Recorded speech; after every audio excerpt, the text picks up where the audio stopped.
There are names history records quietly, and there are names history cannot contain.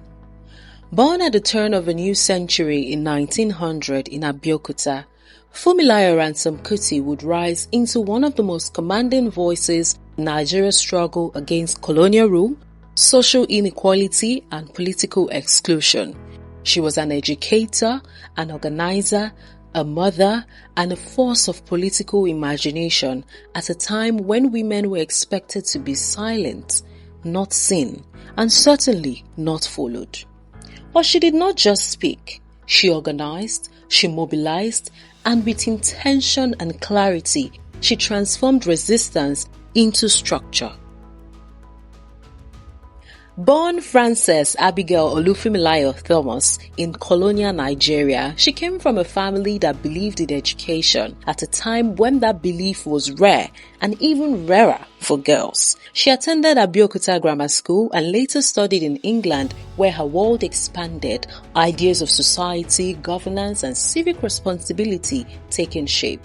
But when she returned home, she made a decision, both personal and political. She shed the weight of colonial identity and embraced her Yoruba name, Funmilayo, which means God has given me joy. And from that moment, her work became deliberate. She began teaching. She built preschool systems. She organized literacy classes for women long excluded from education.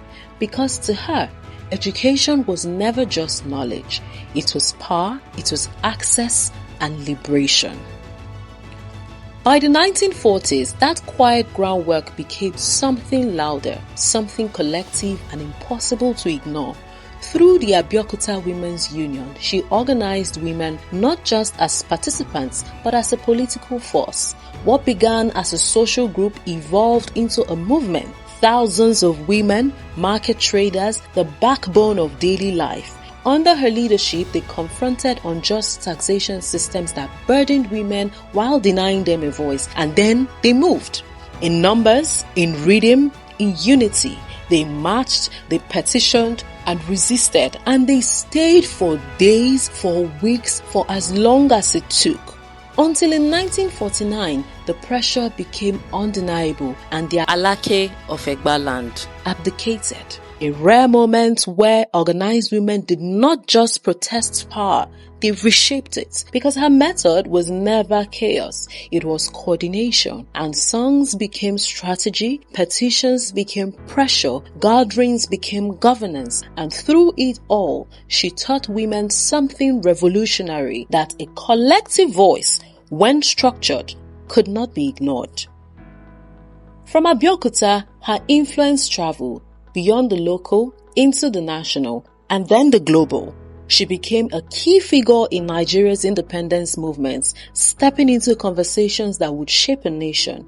In 1947, she traveled to London not as an observer, but as a voice of opposition, challenging systems that denied through representation, and she carried that voice further onto international platforms, connecting Nigerian struggles to global conversations on equality.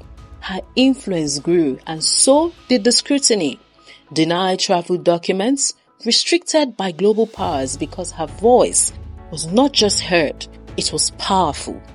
Still, she persisted, building networks, establishing movements, linking grassroots resistance to national transformation. In her later years, she received global honors, including the Lenin Peace Prize, yet the foundations of her public life had been laid decades earlier in a marriage shaped by both intellectual ambition and political awakening. In 1925, she married Reverend Israel Oludotun Ransome-Kuti, an educator and Anglican clergyman whose commitment to reform and education closely paralleled her own emerging convictions. Their home became not merely a family household, but a restless center of debate, discipline, music, and political consciousness. It was within that atmosphere that her children were raised, among them Fela Kuti, whose music would later carry resistance in a different register, transforming protest into rhythm, satire, and international cultural force. Though mother and son spoke through different mediums, the thread of defiance remained unmistakably continuous. But even then, the tension never faded. In 1978, during a military raid on her home, she was fatally injured. Her life closed, not quietly, but within the very storm she had spent decades confronting. Funmilayo Ransome-Kuti's story does not end with her passing. It continues in every movement that chooses to organize instead of wait, in every protest that becomes structured resistance, in every voice that refuses to accept silence as normal. She was not remembered simply for opposing authority. She was remembered for teaching people how to face it together.